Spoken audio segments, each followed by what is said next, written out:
Well guys, there's been a plethora of information about Resident Evil 8 leaked, Monster Hunter Rise with the Nintendo exclusivity deal. To be honest, there's lots and lots of information. For those of you who are unaware, Capcom lately was targeted and attacked by a ransomware that took around 1 terabytes or just a little bit over of data, which is actually huge considering that will include everything from text files that can be small but have large amounts of information on them, all the way up to dev builds of games, trailers, cutscenes, etc, etc. So Capcom is obviously quite worried at the moment, and things are very interesting.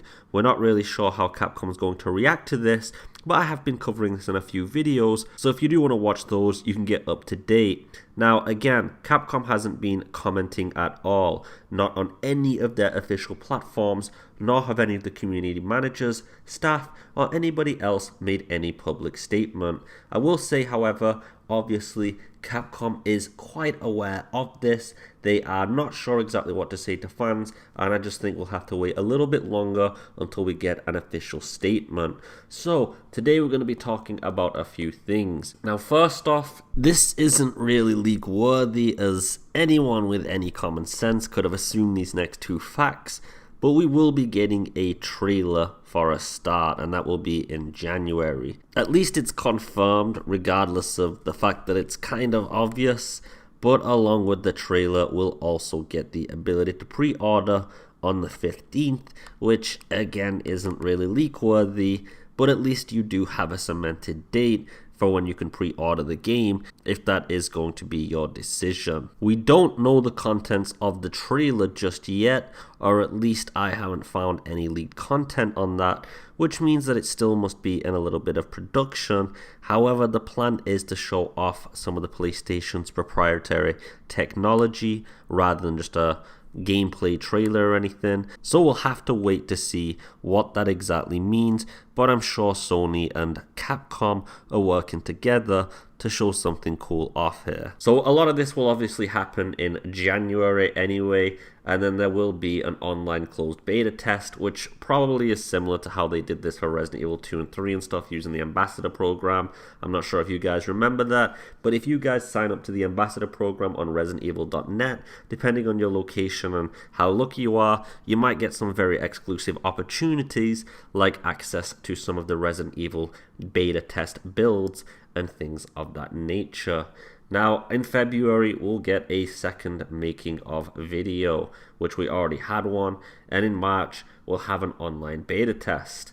Another one, which again, will probably be through the Ambassador program.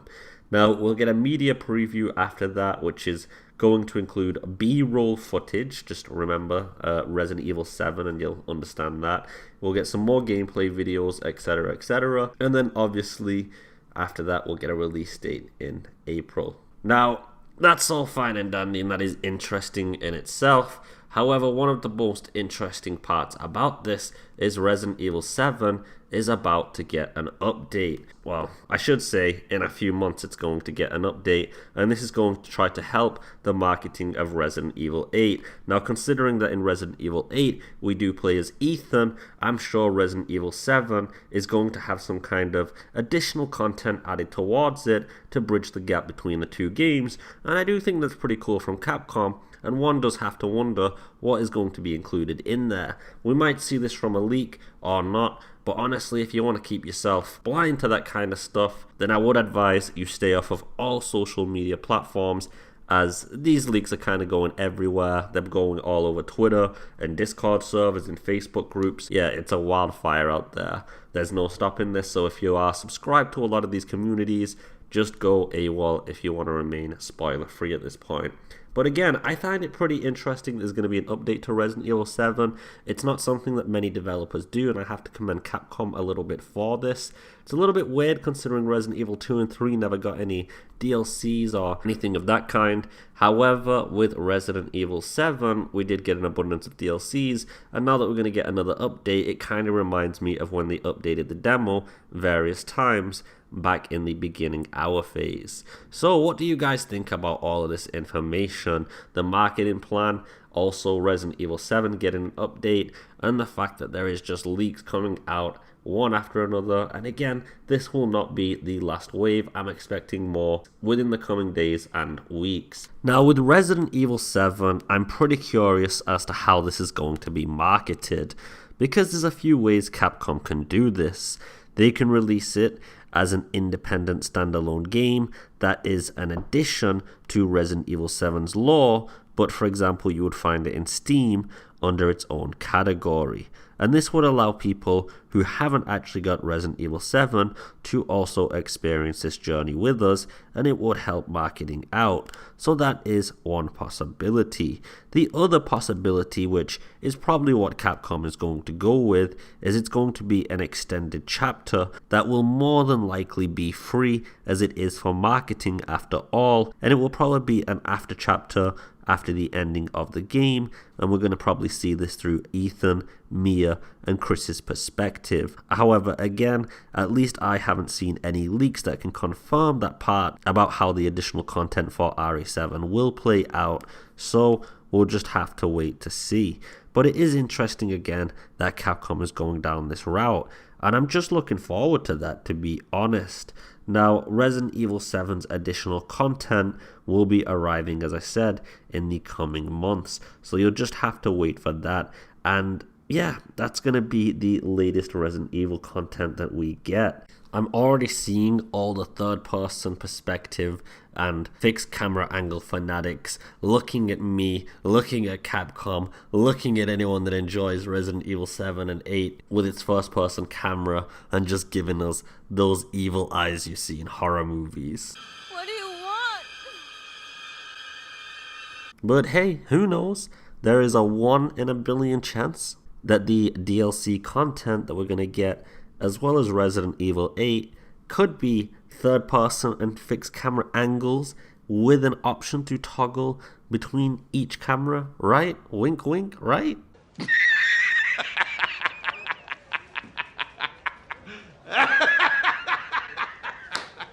Alright, back to serious stuff. Now, if I was Capcom, I would genuinely be a little bit terrified right now. But also, this does serve them a little bit of a lesson that they do need to learn, and it is a very important one at that.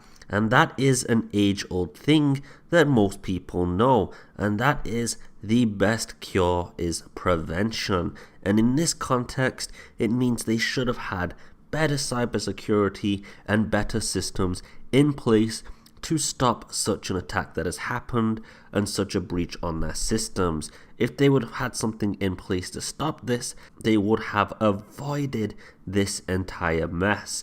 But if we take a look at Capcom stocks, we can see that the leak surprisingly does not seem to have affected their stock price, as it's currently under what is considered a standard deviation. So that's quite interesting. If anything, it's been on a rise all the way into December, which Capcom should actually be happy about. So when it comes to stocks, investors' confidence, and other elements, then Capcom has a strong assertion and lead in the fact that they are in a good position.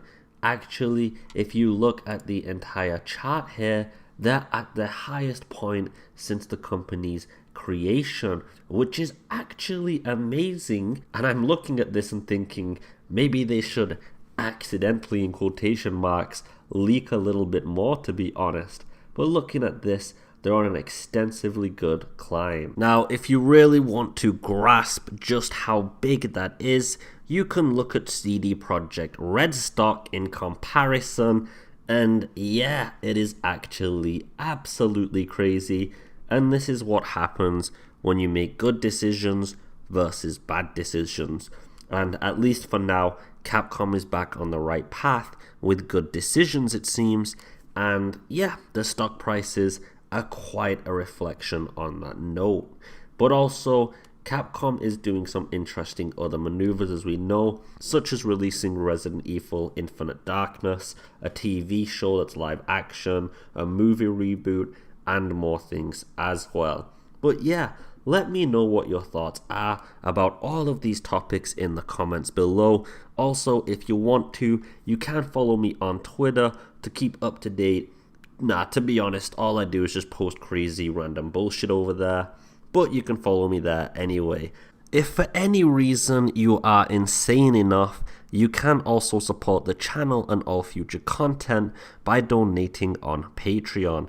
All support would very much be appreciated, as I am a little African hungry boy and I need your help sincerely. Jokes aside though, we're gonna leave the video here. It's been an interesting ride for Capcom. We're on a roller coaster right now and I don't even know where this is going to end. But I'll keep you up to date with a lot more videos on this subject, and we're just going to go through it piece by piece. You better be ready for the wild ride it's going to be. I just hope you're having a beautiful day. As always, take it easy and peace.